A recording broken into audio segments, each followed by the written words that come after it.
দেখেন 5ই আগস্টের পরে ইসলামিক দলগুলি আমরা সবাই সম্মিলিতভাবে ইসলামকে ক্ষমতায় নেওয়ার চেষ্টা করছিলাম, যে ইসলাম যেন ক্ষমতায় যায়। ইসলাম আসলে ক্ষমতায় যায়নি, সেকুলারিজম গেছে, গণতন্ত্র ডেমোক্রেসি গেছে, কিন্তু ইসলাম ক্ষমতায় যায়নি।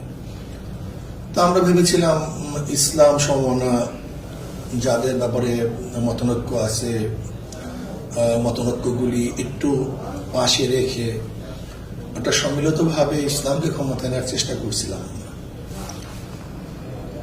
কিন্তু হতে পারে আমাদের মধ্যে কেউ মনে করছে ইসলামকে ব্যবহার করে বা আমাদেরকে ব্যবহার করে এককভাবে তারা ক্ষমতায় যাবে, এরকম একটা চিন্তা ভাবনা আমি অনেকের মধ্যেই আমরা পরিলক্ষণ করতেছি।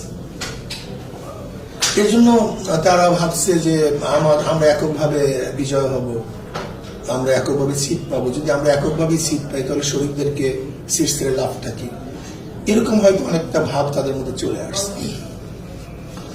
অথচ আমাদের মূল নীতি ছিল যে আসলে কেউ কারোর সাথে জোট করিনি, এটা অ্যালায়েন্স করছিলাম, কেউ কারোর আবদারও করবো না সিট।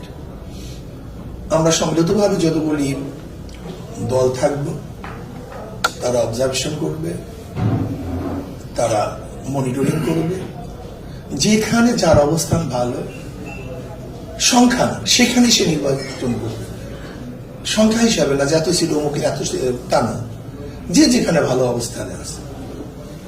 এই মূলনীতির অবস্থায় কিন্তু আমরা অগ্রসর হচ্ছিলাম।